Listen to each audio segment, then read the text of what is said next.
Seperti itu. Bismillahirrahmanirrahim. Assalamualaikum warahmatullahi wabarakatuh. Dan pagi untuk Bapak Ibu. Jadi hari ini kita akan melanjutkan kegiatan kita untuk pelaksanaan workshop kustomisasi tahap kedua. Harapannya di momentum ini Bapak Ibu sudah menyiapkan semua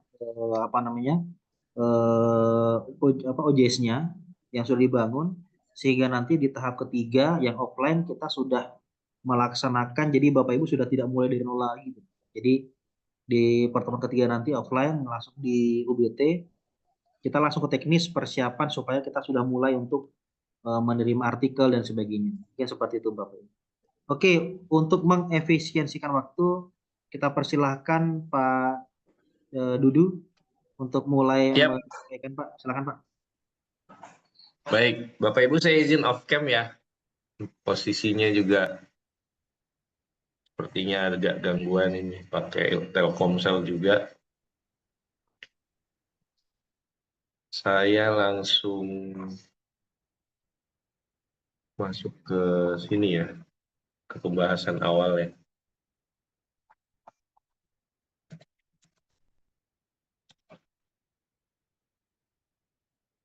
Ada beberapa catatan yang sudah diberikan sama Pak Dwi ya, di dalam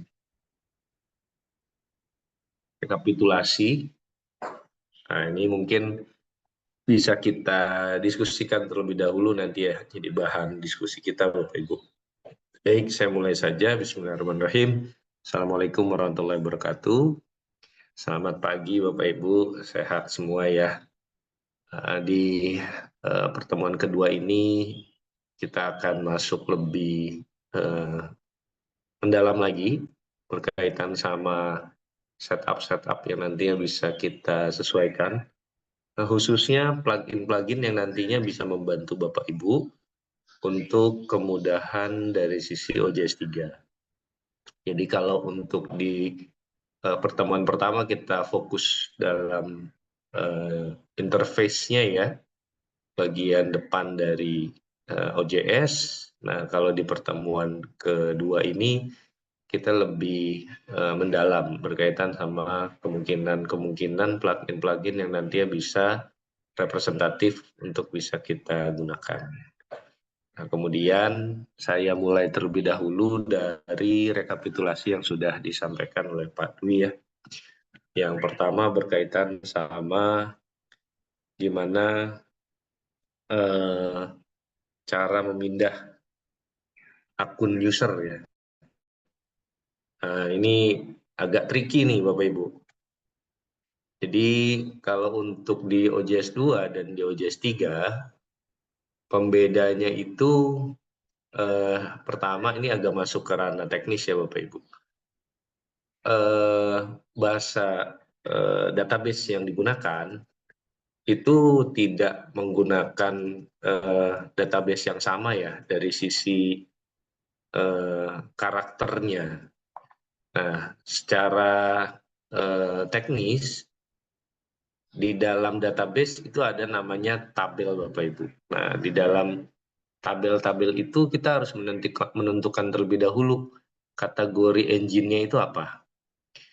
Nah, untuk di OJS 2 itu menggunakan namanya MyISAM ya. Nah, kemudian kalau yang di OJS 3 itu namanya InnoDB.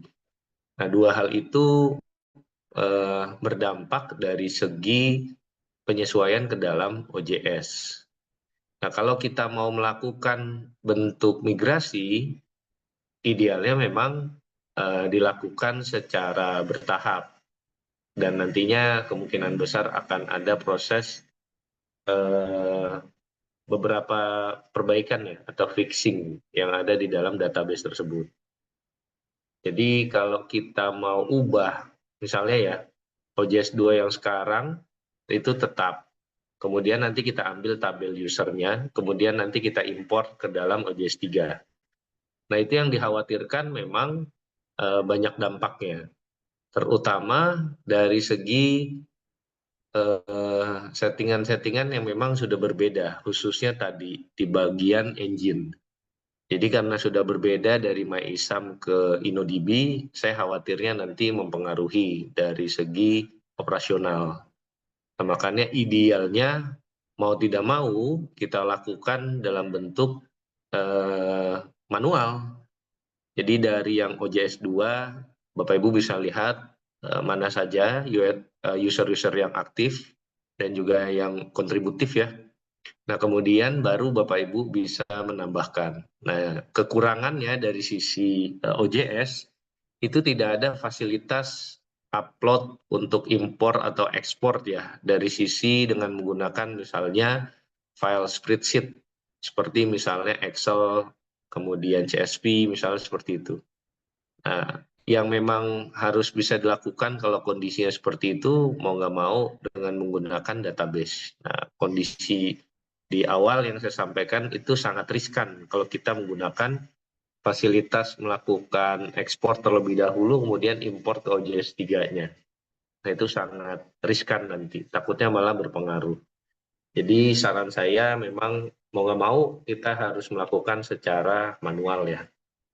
Nah, nanti tinggal disetting nih dari sisi OJS 3-nya.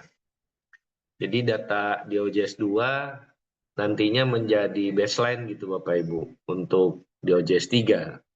Nah, ini untuk menjawab pertanyaan pertama. Kemudian pertanyaan yang kedua, bagaimana supaya barcode ISSN supaya muncul di tampilan beranda? Ini bisa kita setting dari sisi static page ya, dengan menggunakan yang custom block yang kemarin, yang pada pertemuan pertama sudah saya jelaskan. Tinggal kita melakukan bentuk upload dari sisi barcode ISSN yang sudah kita dapatkan di issn.brin.go.id. Nah, dari situ nanti kita akan mendapatkan. Nah, yang harus Bapak Ibu pastikan akun dari admin tersebut. Apakah Bapak Ibu sudah memiliki atau belum? Kalau belum, silakan bisa ditanyakan ke rekan Bapak Ibu yang sebelumnya mengelola. Nah, kalau sudah, Bapak Ibu tinggal melakukan download, kemudian nanti akan melakukan upload di OJS 3. Baru setelah itu, idealnya kita buat hyperlink-nya ke dalam OJS-nya dengan menggunakan custom block dan juga static page. Nah, gambarannya seperti ini Bapak Ibu. Sebentar, saya harus buka OJS-nya dulu ya. Sebentar. Itu yang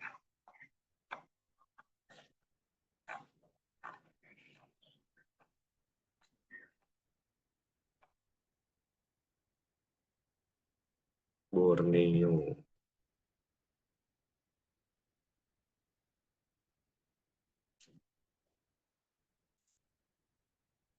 Ini ya.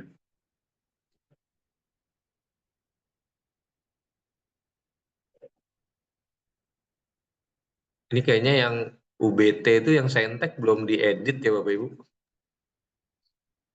Belum, Pak. Ini masih Obstetrica Scientia Pak. Iya, Pak. Belum. Ini belum.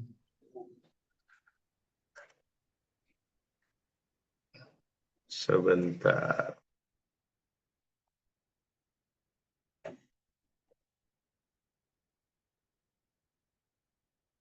Ini kemarin passwordnya yang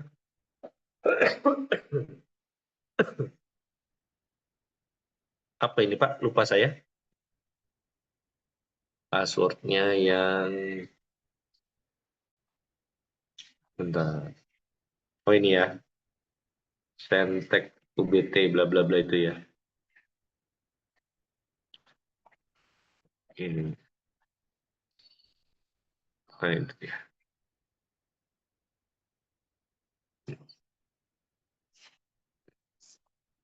Nah, ini ya.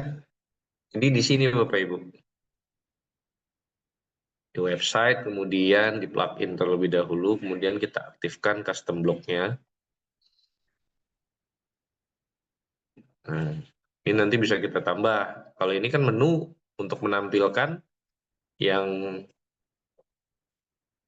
sini ya. Nah, ini ya. Nah, ini bisa kita tambah dengan memberikan bloknya itu adalah misalnya ISSN. Nah, kemudian bisa kita upload. Nah, ini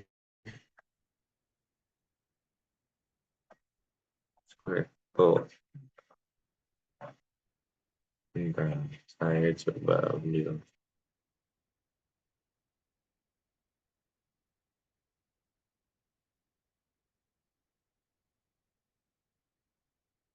Bisa nggak ini? Sepertinya bisa ya. Nah, ini kan bisa ya, Bapak Ibu. Ntar tinggal kita atur nih besarannya. Nah, kemudian kita bisa tambahkan. Misalnya ya, https .print. Ini buat di Windows saja. Nah, kita save. Nanti muncul di sini. Kita aktifkan. Di bagian mana nih? Kayaknya harus logout ya. Dulu.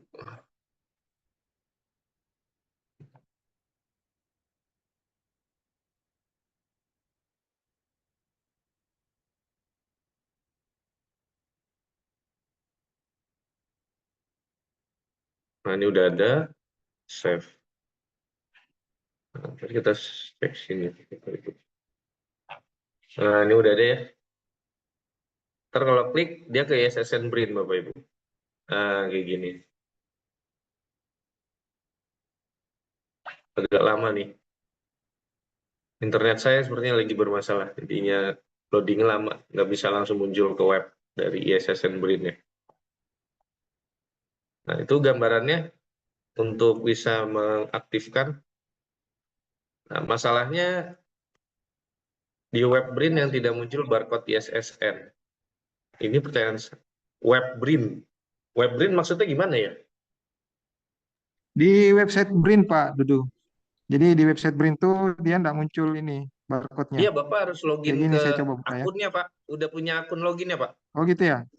Iya. Kalau cuman ke ininya nggak muncul ya. Nggak bakalan muncul, Pak. Cuman di Nih, saya contohkan, Pak. oh gitu. Harus login ya. Iya, betul, Pak. Oh di sini ya.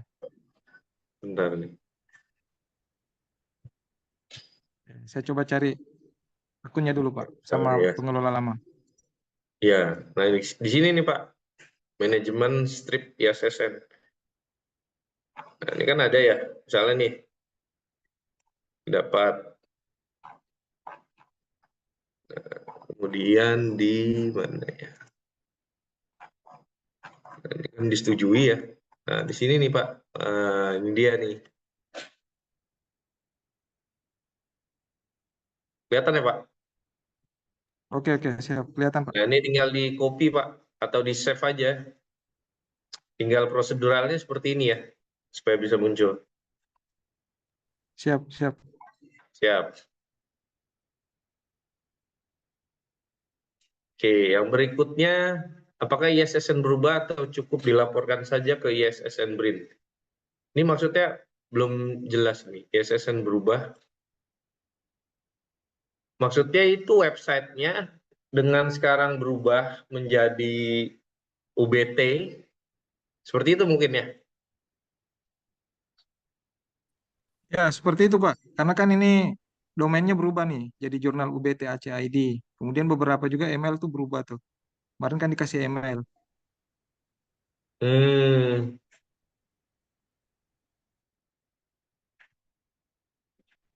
berarti memang lagi-lagi akun dulu tuh Pak. Jadi di sini ya, ini akunnya. Maksudnya berarti kan websitenya aja ya Pak? Tidak ngerubah dari barcode-nya kan? Barcode itu berubah kalau kita ganti nama terbitan, Pak. Berarti barcode berubah kalau ganti terbitan ya namanya ya. Nama terbitan ganti itu akan berubah. Nah, nanti Bapak kasih akses kan seperti ini. Nah, kemudian di bagian sini nih, nah ini kan ada nih link segala macam ya. Nah, kemudian nanti Bapak bisa kasih pesan di sini. Nah, ini kasih pesan, kemudian Bapak menyampaikan kalau memang ada perubahan ya dari sisi URL-nya. Nah, biasanya kan di sini bisa. Nah, kemudian Bapak isi pesan ini. Nah, nanti kalau sudah akan terkirim. Seperti itu, Pak. Nah, nanti harapannya Siap. di bagian terbitan itu juga sudah sinkron. Jadinya Bapak nggak repot lagi untuk menyesuaikan dengan kebutuhan Arjuna gitu. Karena data dukungnya udah siap di ISSN BRIN. Cukup jelas ya, Pak? Yang penting jangan Jelas ganti Pak, jelas. Jelas. judul jurnal aja. Kalau ganti judul jurnal misalnya pakai titik dua, pakai tanda tanya, atau mungkin besar kecil, itu berpengaruh nanti Bapak Ibu. ISSN-nya akan berubah. Oke, nah kemudian di tahap keempat, di pertanyaan keempat, ini akan saya bahas Bapak Ibu. Dimension, state counter ya. Ini kan bahasan hari ini akan lebih spesifik ke plugin-plugin. Oke, nah kemudian di pertanyaan yang kelima ya, email di Arjuna beda dengan email akun jurnal manager. Apakah aman? Sebaiknya tidak, sebaiknya sama ya. Karena di Arjuna Dari suara Mbak nanti, aja, biar halo, nggak sorry. jadi di Arjuna nanti akan berpengaruh dari sisi proses corresponding. Nah, misalnya kalau ada update terkait pengajuan jurnal Bapak Ibu di Arjuna. Nah, itu akan berpengaruh. Jadi upayakan sama ya. Dan gunakan juga kalau bisa untuk skala-skala proses komunikasi, Bapak Ibu bisa gunakan alamat email official dari jurnalnya. Jangan pakai pribadi. Bisa dipahami ya Bapak Ibu ya? Oke, yang keenam, bagaimana membuat tampilan cover image seperti jurnal Imbaya. Jurnal Imbaya yang kayak gimana nih ya? Bukan kalimat saja, tapi ada juga cover atau sampul. Yang kayak gimana ini, Pak Dwi? Ini ada tuh Pak yang kalau di tampilan utama Pak di OJS-nya kan Pak. Tapi ini Imbaya, di sini ya? Di UBT maksudnya? iya jurnal UBT jadi sebelum masuk ke jurnalnya kan masing-masingnya Pak. Ada tampilan Imbaya. Imbaya atau yang Borneo ini. Nah itu Pak. Ada lagi yang Ini. sudah baru Oh Pak. ini. Ya, sama yang di Oh bawah Pak. ini. Ada yang jurnal bearing Pak. Oh ini mah masuk ke admin dashboard, Pak. Oh. Ini administrator. Jadi saya kan dapatnya jurnal manager nih. Nah, Bapak kalau ada akun administratornya mohon dikabari ke saya, nanti saya bisa praktekkan. Oke Pak, oke Pak. Ini ada juga teman-teman yang bearing Pak di bawah sudah nampilkan apa namanya sampul covernya Bearing. 3 dimensi. Yang Bearing. indah. Oh ya ini. Kayak gini, Pak. Ya, teman-teman Jadi harapannya mau seperti itu Pak. kalau misalnya mau bisa dicoba juga ya. Kalau kondisinya seperti itu, sebentar.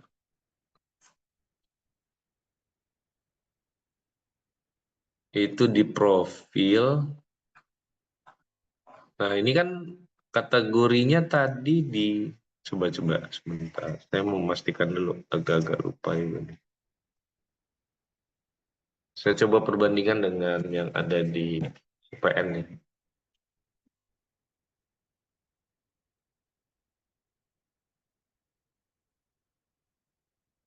Nah, yang ada di UPN itu saya ada administration nih Pak. Nah, kemudian di setting. Nah, kemudian di bagian sini ya. Nah, ini ada keterangan-keterangan yang nanti bisa ditambahkan nih. Cuma kalau di masing-masing jurnal berarti di host. Nah, dari sini nanti bisa kita tambahkan edit. Terus setting wizard. Nah, misalnya kayak gini. Ini tahap-tahap awal nih buat kita tentukan.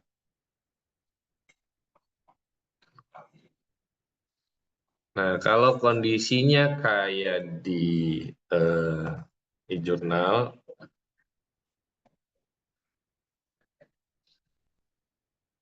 nah, misalnya yang ini ya, nah, berarti Bapak Ibu bisa melanjutkan ke bagian dari ini host jurnalnya. Kemudian nanti kan tahap awal di setting wizard ya. Tapi kalau sudah sepertinya masih bisa ini di bagian sini ya, di bagian jurnal.